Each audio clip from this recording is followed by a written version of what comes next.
Hey everybody, Dan here with Pain For You. Today's topic is going to be, there's no downside to doing this TMS approach, right? So let's take a couple of nice deep breaths. You hear the birds? Pretty cool. Nice. Breathe in the nature. Exhale the indoors. Breathe in the beauty. Exhale the ugly. Breathe in the bravery. Exhale the fear. So, there's no downside to doing this TMS approach. So what do I mean by that? Well, let's look at physical treatments that doctors will give you. Chiropractors, physical therapists, massage, acupuncture, injections, pain injections, right? Surgeries. All of those treatments, if we can call them that, or approaches to solving chronic pain, can have a downside. In some cases, there could be complications of those treatments, whether you're doing anything invasive, injections, even medications. There could be side effects and complications. You could get hooked on opioids. There's any number of things that potentially have a downside as it relates to drugs or injections or surgeries, because there's risk when you go inside the body and mess around with things. So, physical treatments, chiropractic. Most of the time it's a very safe procedure, but there have been people injured by chiropractors. Not a lot. Physical therapy, same thing. You're doing physical exercise, and in our case you may be exercising muscles that are in spasm and in pain because of TMS. And so I never found that physical therapy helped me. It was painful while doing it. The other thing that is potentially a downside to all the physical treatments is the authority figures of these doctors and practitioners and pain specialists giving you this nocebo, this belief that you're broken, right? That has a specific, very concrete downside to it. So as you can see, you've probably run into that in your own experience. There's a lot of negatives to trying to approach chronic pain from a physical standpoint, let alone the cost, right? I mean, in both time and money, and whether you've got insurance or not, just look at the massive amount of medical bills that have been racked up, and how many hours and hours and days or weeks or months or years you've spent chasing a physical treatment. That has an absolute downside and a physical cost, a real cost, a hard cost. You can put it on a spreadsheet, right? So, the cool part is, the Mindbody approach, the TMS approach, the Pain For You approach, the things that I share, has no downside, right? You might say, well, what if it doesn't work and I've wasted time? Okay, well, how does that compare with everything I just listed about trying to get fixed by a doctor or pain specialist, right? What if it doesn't work? That's about the only negative outcome of doing this, TMS approach. If it doesn't work, you're no worse off.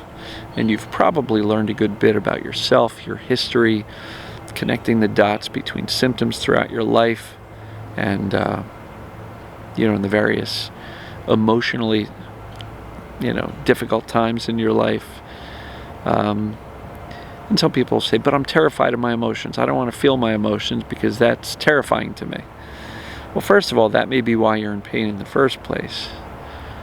But second of all, feeling emotions is a human experience. It's part of being human.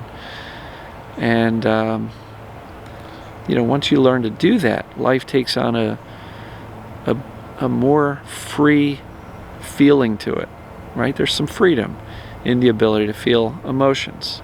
So if you get angry, some people say, well, what am I supposed to do with that anger?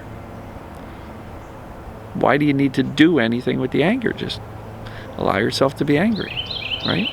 It will pass. It will pass on its own. So we always feel like we should be doing something. We should be fixing. We should be healing. We should be working at this. And if you've been following my videos for a while, you'll see that my approach is a lot more gentle and a lot less stressful and a lot less structured and rigid and homework and do it my way, otherwise you're not going to get better. It's not that way. All right? I'll just walk through it. Knowledge. There's no downside to learning about TMS at all. You're learning, you're reading, you're watching videos, you are listening to my videos, other people's videos, podcasts. Knowledge. You're gaining this knowledge and insight that perhaps, just perhaps, your body's not broken and your body's not sick or falling apart. No downside to that. Knowledge is great. The assessments. Does this apply to me? There's no downside to that, right? Only upside. The upside is, wow, I just did these assessments. TMS. Looks like I've got this thing called TMS, this mind-body syndrome, this psychophysiological pain disorder, this distraction pain, this stress illness. Yeah, this makes sense for me. There's no downside to doing those assessments and learning that, thank goodness, your body's actually okay. That's fantastic news, the best news ever, right? Then we move on to some of the processes, feel your emotions. I'm not going to tell you to go back for, decades and dig up all your old skeletons and relive those experiences. Personally, I don't think that is valuable in moving forward. If you like that concept, work with a therapist, do some journaling on your own, dig it up if you'd like, but in my experience and hearing from countless people in the Facebook and YouTube pages, many people do not get relief from tearing up their old ghosts in the closet. So, I'm not going to tell you to do that. If you'd like to do that and feel that's valuable, if you want to do some deep trauma work to relive your past traumas and reframe them, feel free to do that. That's not what I suggest. I suggest feel your emotions right now. I also suggest connecting the dots. Like, not necessarily go back and relive the experiences, but what was going on at the time the pain was or symptoms began. Can I see a correlation between my emotional and stress world and the onset of symptoms? Good. When you combine that with the knowledge, the deep knowledge that your body's actually okay, you start to relax, right? So we've got knowledge, we've got the assessment and acceptance and connecting the dots. And now just feel your emotions right now. And if all your emotions are about the pain, you're very well distracted by the pain. And I will encourage you to ask the question, what else? What else is going on emotionally, stress-wise, self-imposed pressure? I just did that video yesterday. So, feel your emotions. Then, after that, the rest of it becomes a matter of calming down.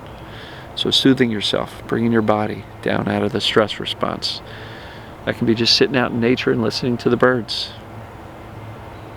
Yeah, there's a leaf blower way off in the distance, but I'm choosing to listen to the birds, watching them fly around the trees. So, breathing, meditation, yoga, anything that you do that brings your stress level down. It could be painting, could be drawing, could be whatever. Bring your stress level down in your body, but also calm down your thinking, right? Learn to notice when your thoughts are anxiety-filled and worry-filled, and you're worrying about stuff that isn't even happening in the moment. You're worrying about a future that you hope you don't have. So, right, become aware of that and choose to shift your attention back to feeling your right now emotions, gratitude, how much fun can I have today, right? These are kind of the doing parts of this. Calm your thinking, calm your body, feel your emotions, right? And then let's take a look at what's next. I talk about mindset all the time. The mindset of indifference. And everybody goes, indifference is impossible, Dan. I can't ignore my emotions. Never said ignore your emotions. You're creating that. You're pulling that out of your degree at MSU, making stuff up. Never said ignore your emotions. Why? Because it's impossible. And if you set the bar so high that I have to ignore not ignore my emotions. I never said to ignore your symptoms or pain. Misspoke there. So to clarify, we can't ignore our pain or our symptoms. That's impossible. And if I set the bar so high and say you'll never get better unless you ignore your symptoms or pains, you're going to conclude, sorry, Dan, I can't do that, and I'm failing. And now there's another reason to judge myself harshly because I can't ignore my pain or my symptoms. So, never told you to ignore it. But mindset of indifference is saying, okay, notice it. I see you, Mr. Pain, Mrs. Pain. I see you. But I know, because I've done the knowledge part and because I've done the assessment part, that it's just TMS. It's just this mind-body syndrome, right? It's just a stress illness. And because I know that deeply, then the attitude of indifference and saying, okay, I see you, pain, but all right, I'm not gonna react to you. My response is going to be to remind myself of the knowledge and the assessments and knowing that I'm deeply knowing that I'm okay. And you can get closer and closer to that indifference that I talk about. But don't convince yourself you have to ignore the pain or the symptoms. It won't work. So lastly, shifting your focus away from the symptoms, away from the pain, back to living your life as best as you can, given your limitations. But Dan, how can I live my life when I hurt so bad? Well, again, you got a choice. If you're laying on your back, writhing in pain, you can either lay there catastrophizing, freaking out, in which case, I guarantee you that's not going to be the answer. That's not going to solve anything. Or you can choose to breathe. Notice the pain and say, hello, pain. I see you there. I know what you are. Because you got the knowledge and the assessment and the acceptance. Soothe yourself, calm down, and then maybe choose to do something fun. Whether it be read a good book, whether it be, I don't know, watch some funny shows on TV, some funny cat videos or dog videos or pet videos on your phone. Right? There's always a choice, and everybody says it's impossible. I can't choose not to react and freak out to this pain. Well, you're giving up your power when you say that. You can choose. It's difficult. It's not an easy choice, but it is a choice. And again, nobody ever got better by freaking out, so you know that's not going to help you, right? So these things that I'm talking about, knowledge, no downside, assessment, no downside, accepting that, no real downside, right? Feeling your emotions, no downside other than feeling some uncomfortable, unpleasant emotions. But guess what? By trying to resist them, that doesn't make them go away. It just means you're pushing them under the carpet where you're going to trip over them later. So there's no downside to feeling your emotions. It makes you human, makes you normal. Everybody's got emotions. Everybody, it's inescapable. It's a human condition. There's no downside to soothing yourself, calming your body down, calming your thinking, noticing when you are freaking out and getting into that anxious, worrisome, fear-based thinking about your future. There's no downside to calming that down and shifting your attention to the present moment, to life, to joy, to purpose, meaning, happiness, connection with others. There's no downside to that. That's not going to hurt you. There's no downside to developing this attitude of, whatever, I see a pain. You're not going to run my life today. Because we can babysit the pain all day in a freak out state, and it doesn't go away. But I've heard countless messages and comments, Facebook and YouTube, of people saying, I decided I'm going to notice the migraine that's coming on, but I decided to be indifferent to it and go about my day and do things.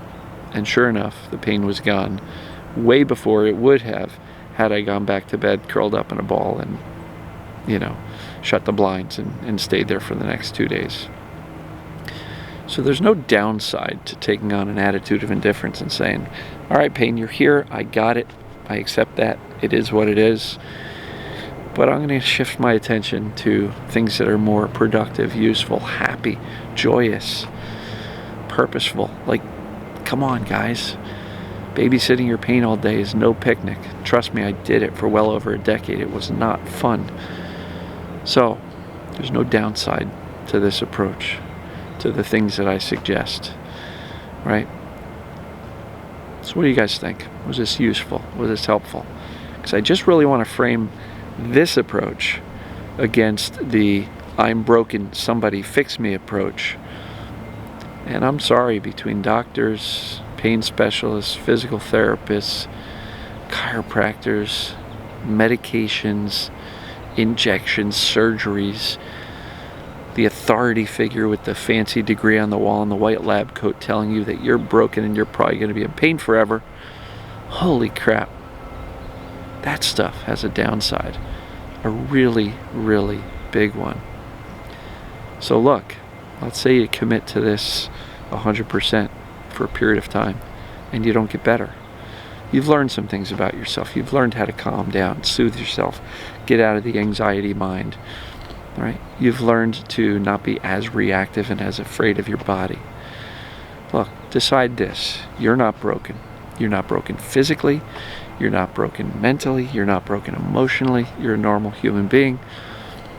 And all of these pains and symptoms are simply an overprotective mechanism by the brain to keep you safe from something. Initially emotions, and then the fear and the medicalization and the worry and the anxiety makes this stuff chronic. And so what I just mapped out for you in this very video, this one video, is enough to get better. Right? It is. Write these things down. Watch the video again. What are the core concepts that I just taught you? Write them down. And then each day say, how am I doing with these? You can get better. You will. Lots of people are. Lots of people in my group are saying, I'm doing so much better. I had one person leave a comment the other day that says, hey, Dan, you know, I haven't watched you in a while because I've been feeling so darn good, which is fantastic. That's what I want for all of you. I don't want people watching me forever. That means they're not getting better. So there's no downside to doing this stuff. There's none. There really is no downside. And if you'll embrace it, dive in, leave the fear-based, medical-based paradigm behind. Trust your body. It knows what to do. So, with that, I'm going to sign off. It's getting a little bit chilly out here. It's in the 40s today, and I'm sitting out here with no jacket and no gloves. So, I guess we'll see you guys tomorrow. Love you, and we'll talk soon.